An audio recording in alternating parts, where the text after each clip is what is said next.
네, 안녕하십니까. 라이언입니다.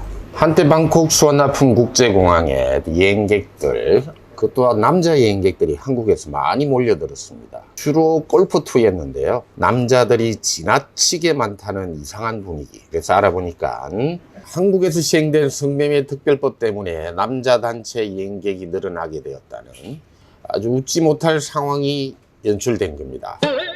2004년 9월에 대한민국에서 시행된 성매매 특별법, 전구매자인 남성까지 처벌하고 심지어 신원공개까지 하는 아주 강력한 처벌이었죠.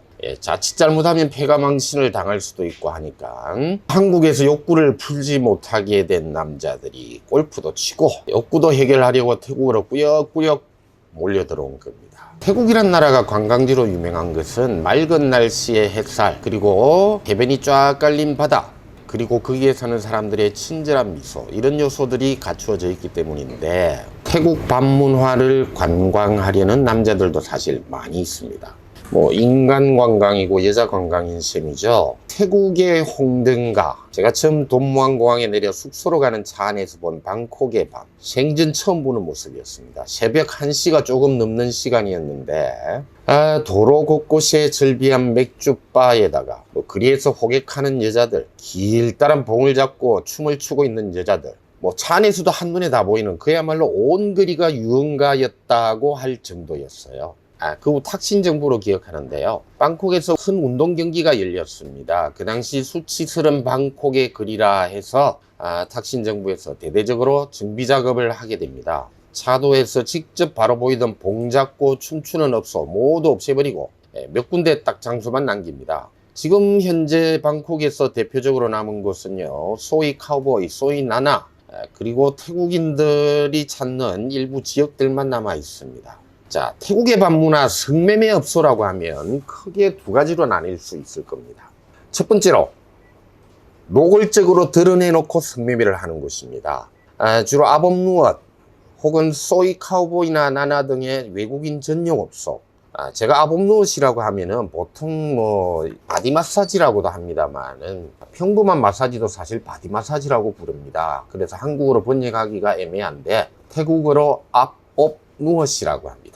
주로 라차다나 파타나강, 팔람까오 지역 등의 여러 곳에 산지에 있습니다. 이런 업소는요, 주로 큰 건물에 입주해서 대형으로 유지되는 경우가 많아요. 안에 들어가면은 수십 명, 어떤 곳은 여자들이 수백 명 앉아 있는 곳도 있습니다. 태국 부자들이 주로 주인이죠. 아범루엇 업소, 소이 카우보이, 소이 나나 안에 있는 업소들은 여자들을 직접 초이스해서 바로 성관계로 가는 노골적인 성매매 업소입니다. 다른 조건이 필요 없습니다. 흥정만 맞으면 되는 수준이죠.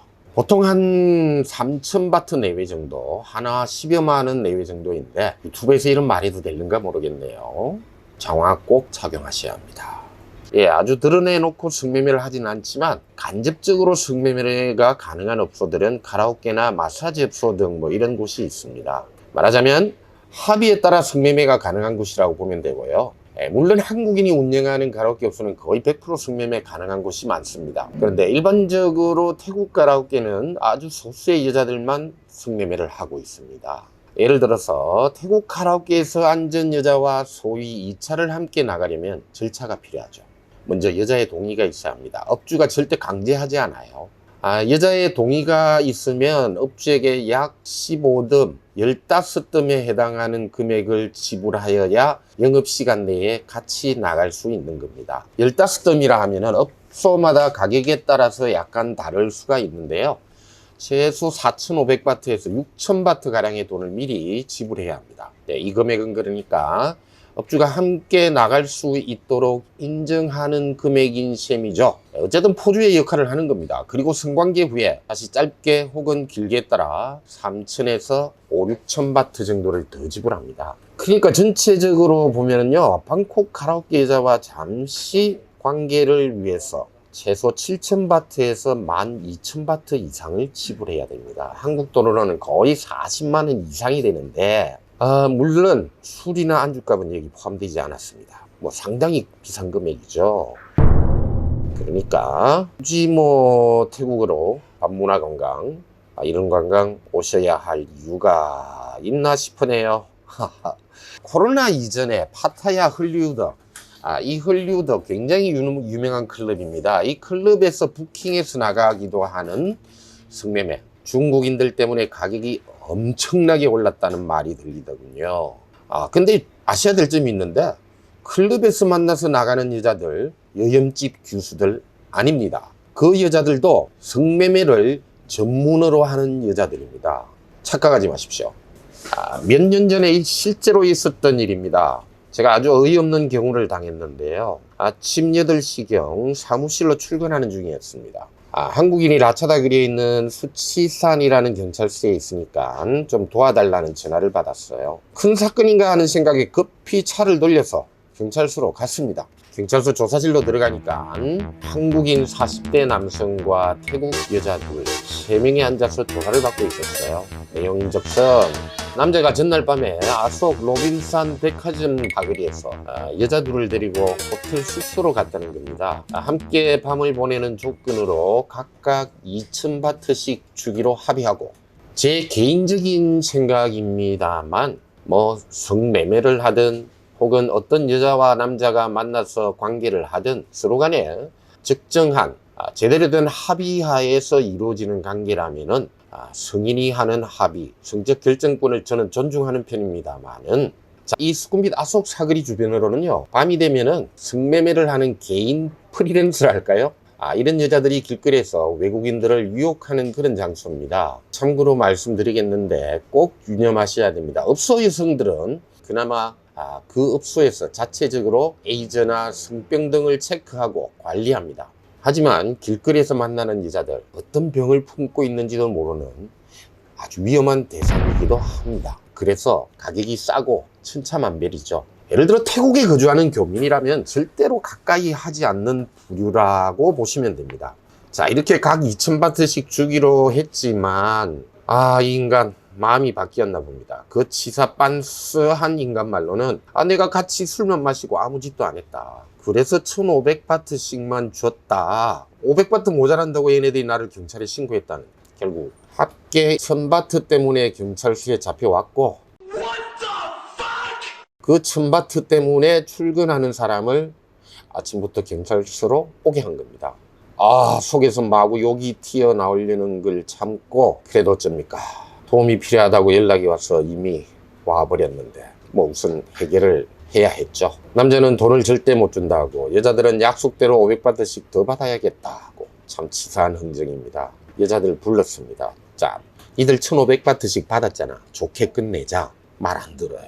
아무리 얘기를 해도 말을 안 듣길래, 그래 알았어, 그럼 각자 500바트씩 줄게. 대신에 너희들도 조사 받아야겠다. 불법 성매매로. 그럼 니들도 벌금 내야 돼. 500바트 이상 내야 될 건데, 태국이 길거리 성매매가 버젓이 일어난다고 해서 성매매가 합법적인 나라는 아닙니다. 자, 어쨌든 바로 해결됐습니다. 해결하고 경찰서를 나서는 중에도 정말 찜찜하고 기분 더러웠습니다. 최근 2030은 이 아재들과는 또 다른 패턴을 보입니다. 그들이 하는 투어는 클럽 투어. 짧게는 1주에서 2주, 길게는 몇 달까지 클럽을 돌아다니며 유행하는 투어입니다. 말이 투어지, 솔직 담백하게 정확하게 표현하면 클럽에서 술 마시고 놀다가 여자 부킹해서 성매매 한다는 겁니다.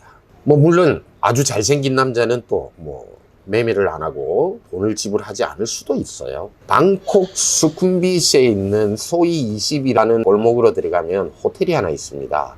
그 지하에 유명한 클럽이 하나 있어요. 여기 한국 2030이 아주 자주 많이 찾는 곳입니다. 그리고 사건 사고가 자주 발생하는 곳입니다. 조심하십시오. 그곳에서 말을 걸어오는 레이디보이와 여자들, 되게 3명 내지 4명이 한 줄로 움직입니다. 그 일행들과 함께 호텔로 가게 되면 언제 어떻게 틀리는지도 모르게 전 재산 다 틀립니다. 아직도 미스테리한 게 이상한 약물을 먹인대요. 그러면 세이프티 박스 비밀번호까지 술술 털어놓고 금품을 모조리 챙겨가는 그런 스타일입니다. 자, 오늘은 시간 관계로 여기까지 말씀드리고 다음 기회에 계속해서 태국 밤문화의 실제와 현실, 그리고 이러한 성에 관한 태국 여자들의 생각, 그들의 사고에 대해서 사건, 사고, 실제 사례들과 함께 영상을 만들어 나갈 예정입니다. 라이언이었습니다.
사랑은 움직이는 거다. 맞지? 구독, 알람 눌러주면 내 서마 안 움직이란다.